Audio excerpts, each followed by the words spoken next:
पाहिजे आयुष्यात, ना हार पाहिजे ना जीत पाहिजे. जीवनात यशस्वी होण्यासाठी फक्त तुमच्यासारख्या लोकांची साथ पाहिजे, फक्त तुमच्यासारख्या लोकांची साथ पाहिजे, नाही काय. कारण एक वेळ जेवणाची पंगत चुकली चालेल, एक वेळ जेवणाची पंगत चुकली चालेल, दुसऱ्या पंक्तीला जेवायला भेटेल, पण संगत जर चुकली तर आयुष्याचं वाटोळ होणार. त्यामुळे कोणाच्या संगतीत राहायचं आणि कोणाबरोबर राहायचं. कारण 100 कौरव आणि 5 पांडव, 100 कौरव आणि 5 पांडव, तरी सुद्धा 5 पांडव जिंकले होते का. 5 पांडवांचा गुरु माझा श्रीकृष्ण होता आणि 100 कौरवांचा पांडू गुरु कोण होता, शकुनी मामा, नाही काय. त्यामुळे गुरु चांगला पाहिजे आयुष्यात. खरंच आज धन्य समजतो आम्ही अशा गुरु माऊलींसोबत आम्हाला भजन करायची संधी मिळते, हे आम्ही आमचं भाग्य समजतो. कारण पाण्याचा एक थेंब गरम तव्यावर जर पडला तर वाफ होते, कमळाच्या पानावर जर पडला तर मोत्यासारखा चमकतो, शिंपल्यात पडला तर मोती बनतो. थेंब तोच असतो, फक्त संगतीत फरक असतो. त्यामुळे कोणाच्या संगतीत राहायचं हे फक्त प्रत्येकाने ठरवायचं आहे. कोणी सांगितलंय आई वडिलांची सेवा करा, 100% खरं आहे. कारण आयुष्याचं जर सार्थक झालं पाहिजे, आयुष्याचं सार्थक झालं पाहिजे तर आई वडिलांची सेवा केलीच पाहिजे. कारण तुम्ही देवाची भक्ती करून तुम्हाला देव पावेल की नाही हे सांगता येणार नाही, पण तुम्ही जर आई वडिलांची सेवा जर मनोभावे केला तर 100% तुम्हाला तो परमेश्वर तुमच्या भेटीला आल्याशिवाय राहणार नाही. मग प्रत्येकाने आपापल्या आई वडिलांसाठी एकदा टाळ्या वाजवा.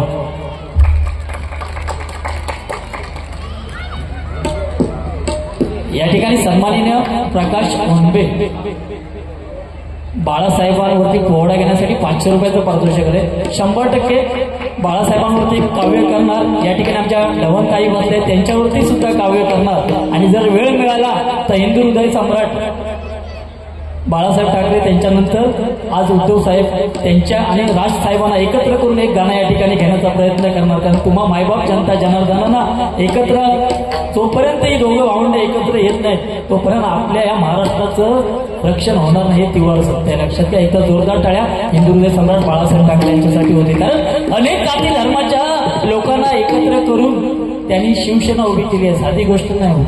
किती वर्षाचा इतिहास आहे, हे असं होणार नाही. प्रत्यक्षात पांडुरंगाचा रूप या ठिकाणी आपण बघू करतो. आणि नंतर गजराच्या माध्यमातून 100% गाणी घेऊन तुमचं मनोरंजन करणार. कारण या ठिकाणी बसलेल्या माता भगिनींना एवढंच सांगू शकतो, रांगोळी किती टिपक्याची काढायची, रांगोळी किती टिपक्याची काढायची त्या बुकात लिहिलं असतं, पण त्यामध्ये कलर कोणते भरायचे ते आपल्या हातात असते. आयुष्य किती दिवसाचं आहे ते माहित नाही, पण ते कसं जगावं हे आपल्या हातात असतं, नाही काय. त्यामुळे प्रत्येकाने आयुष्य आनंदात आणि ऐश्वर्यात जगायचं. उद्या काय होईल सांगता यायचं नाही. बघितलं ना दिल्लीला काय झालंय, ते परिस्थिती लय बेकार आहे. आज आमच्या गव्हर्नमेंटने आमच्या माता भगिनीसाठी 1500 रुपयाचं अनुदान प्रत्येक महिन्याला चालू केलंय, नाही काय. पण खरंच सांगतोय अतिशय दुर्दैवी अशी गोष्ट आहे, आज माझ्या माता भगिनींना 1500 रुपयाची गरज नाही हो.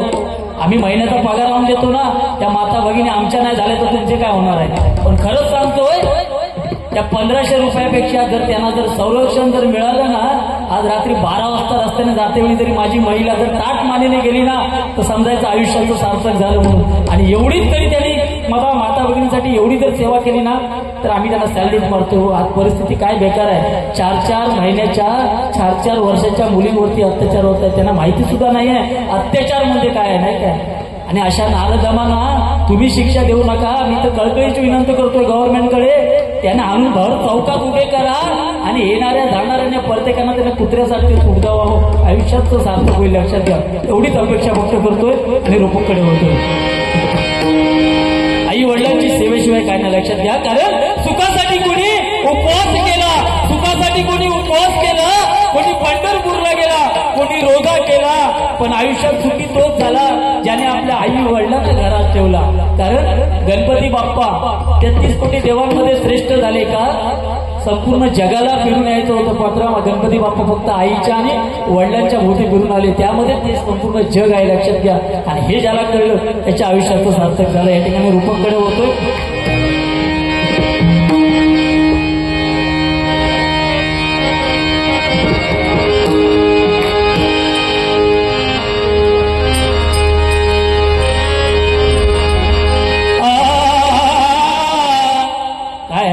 बरेच दिवस कार्यक्रम चालू आहेत, त्यामुळे थोडं थोडं नवीन घेण्याचा प्रयत्न करतोय. रूपक सुद्धा 2 दिवसापूर्वी थोडीशी बदलण्याचा प्रयत्न केलाय.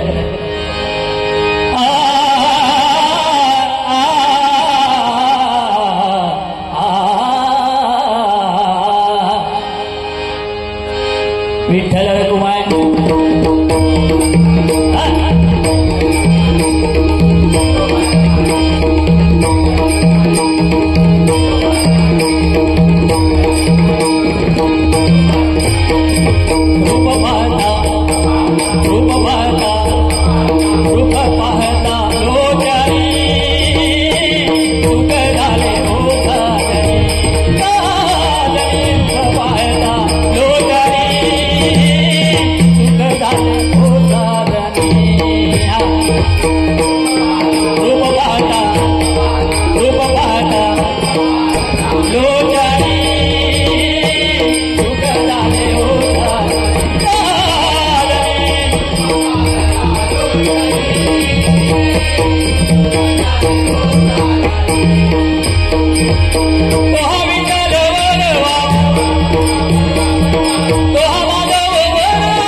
भावे करा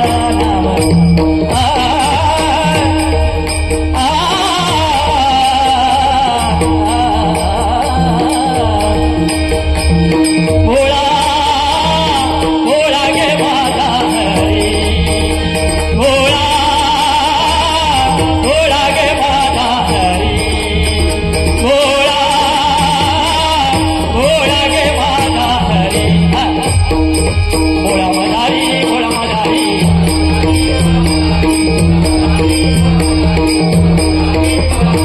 भोळा भोळा गे माझा हरी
Thank you.